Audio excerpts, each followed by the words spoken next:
ஒரு நாள் கர்த்தர் ஆபிரகாம் பக்கமா வந்து, ஆபிரகாமே நீ பயப்படாதே என்றார்.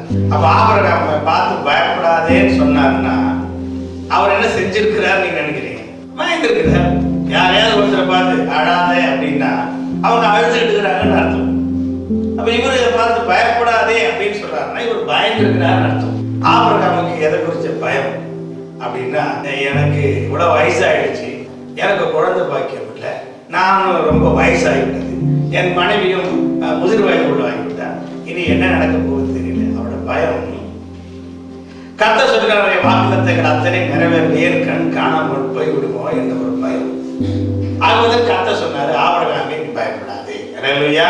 உங்களை அழைத்திருக்கிறவர் விசேஷித்த நோக்கத்தோடு கூட உங்களை அழைத்திருக்கிறார். உங்களை அபிஷேகித்தவர் விசேஷித்த நோக்கத்தோடு கூட அபிஷேகம் பண்ணி இருக்கிறார். உங்களுக்கு வாக்குத்தத்தம் பண்ணினவர் உண்மை உள்ளவர்.